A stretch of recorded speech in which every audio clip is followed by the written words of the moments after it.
Bonjour, c'est Julien Courbet. La bonne nouvelle de l'année, c'est celle-ci, c'est qu'on est à Puget-sur-Argent et on est dans le mensuel, ça y est.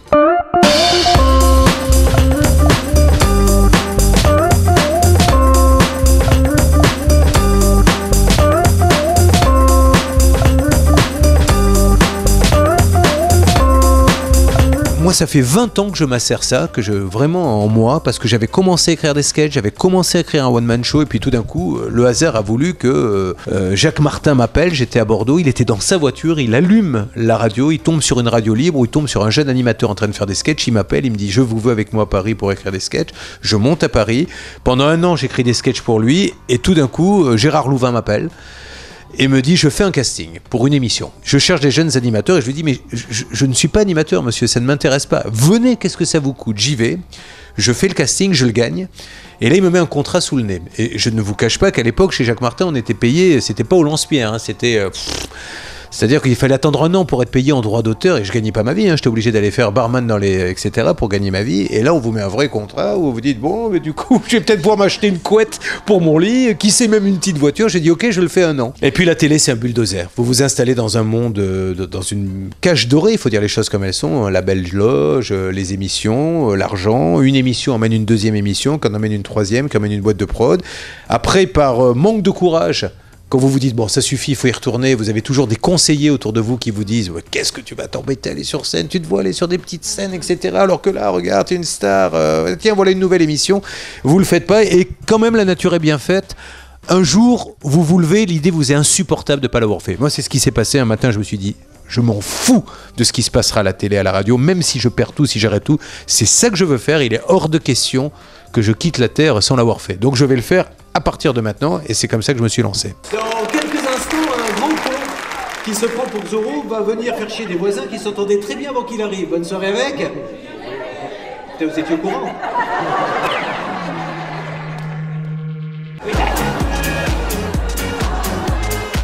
Les conquilants sont tous merdes.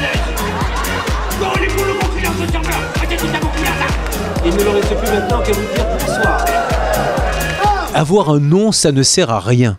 Ça ne sert à rien. Moi, quand j'ai démarré à la radio, j'ai pas démarré sur la première radio de France. J'étais nul quand j'ai démarré. Ma première émission de radio est une catastrophe. Certes, j'avais la fibre, mais c'était maladroit. Et il a fallu 2 ans de radio libre, 2 ans d'une radio connue locale, puis une radio, puis une radio, puis une radio. Et à un moment donné, vous êtes prêts, vous rentrez sur une grande radio. La télé, c'est pareil. Je suis pas arrivé sur TF1 comme ça. J'ai fait 9 ans de télé locale. Pendant 9 ans, j'ai tout fait. La météo, les sports. Et bien sûr, quand je suis arrivé à Paris, que j'ai passé les castings, les gens me disaient, waouh, vous êtes à l'aise. Mais j'avais 9 ans derrière moi. La scène, c'est pareil. Ça serait humilier et se moquer des gens comme Gad Elmaleh et leur manquer de respect, ou Florence Foresti, que d'arriver à aller à l'Olympia. Parce que Florence Foresti, moi je suis passé dans la salle où elle a démarré, ça s'appelle le Boui-Boui à Lyon. C'est grand comme cette loge. Ça fait 20 mètres carrés. Il y a 30 personnes. Donc voilà, c'est juste une question de respect pour tous ces gens, de dire je vais faire comme vous, et c'est surtout une nécessité. Aujourd'hui, je suis prêt, vous allez voir, le truc est rodé, je suis à l'aise. Les premières, c'était pas passable à la télé. Je récitais, j'allais vite, et maintenant j'ai appris, voilà, mes 350 représentations. Et il fallait ça. Donc je crois que c'est comme tout, on ne s'improvise pas. Voilà, avoir un nom, effectivement, les gens se disent ah tiens, alors vous avez au début, ça vous aide au tout début. Au tout début, vous avez des fans qui viennent, mais j'aurais joué à la pétanque, ils seraient venus pareil. Vous voyez, ils viennent pas pour voir le spectacle, ils viennent pour vous voir et vous demander un autographe à la fin. Mais ces 10 là au début qui sont venus en ont parlé à leurs cousins, et c'est comme ça que petit à petit les non-fans des émissions ont commencé à venir, et voilà comment on est arrivé là ce soir. C'est pour ça qu'avec ma femme, on a décidé de prendre le taureau par les cornes. On a dit, il faut qu'on refasse comme quand on était jeune. On va refaire l'amour n'importe où. On a commencé par la cuisine. Putain, j'ai trouvé ça génial. Le plus chiant, ça a été de descendre le lit.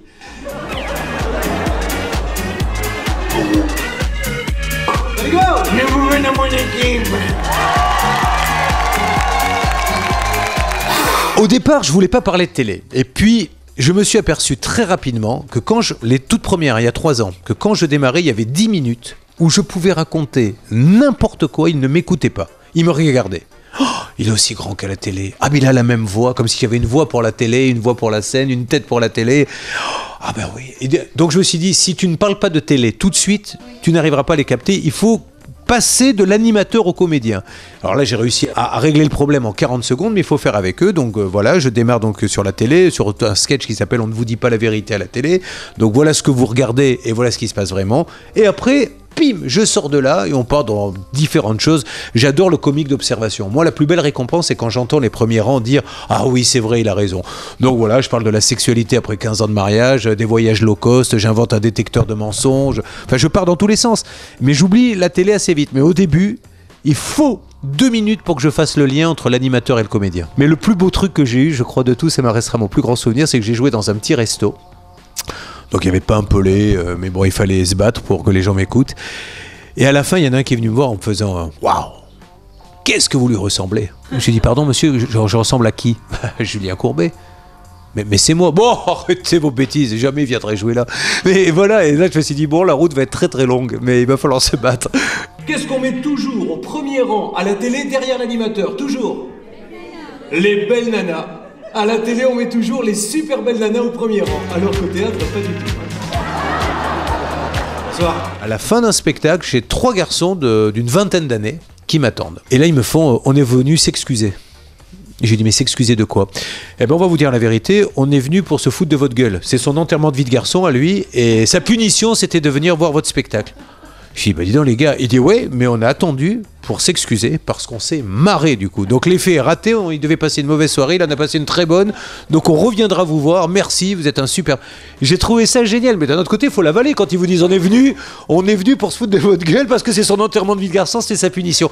Et ça, c'est le travail de 3 ans. Mais je comprends et je n'en veux pas aux gens. Quand vous avez un tableau, vous avez Florence Foresti, 21h, Gad Elmaleh, 20h30, Kev Adams, et si vous voyez Julien Courbet, vous vous dites pas comme ça spontanément, ah, c'est Courbet qu'il faut aller voir. Non, vous vous dites, bon, il est bien gentil, mais... Donc je dois faire ce travail de VRP, d'aller de ville en ville, et j'arrive à les convaincre, et après ils en parlent à des amis, et ça monte comme ça. Mais voilà, c'est une maison, là, on fait les fondations, les murs, le toit. Tout de suite les choses au point. À la télé, ça fait 20 ans que je dois la boucler, d'accord? Alors ce soir, c'est marqué sur l'affiche, je me lâche. Merci! Physiquement, ce qui est dur, c'est de tout faire. Voilà, c'est pas que alors les spectacles ça vous fatigue, mais c'est de faire la radio tous les matins plus la télé. C'est pour ça que je vous dis, pendant cette année qui arrive, on va continuer, on va rien changer, mais dans 1 an, il va y avoir de vrais décès. Oui, parce qu'en plus là, j'ai joué le One Man Show gentiment, c'est-à-dire que le mardi, parce qu'il y avait les touches pas à mon poste, parce qu'il y avait la radio, parce qu'il y avait d'autres choses. Le deuxième, je le ferai, par contre, comme les autres. Mercredi, jeudi, vendredi, samedi. Donc tout ce qui ne rentrera pas sortira, que ce soit la télé, la radio, il y aura des vrais choix à faire, mais je les ferai. Mais maintenant, ma vie, elle est là et le reste passera après.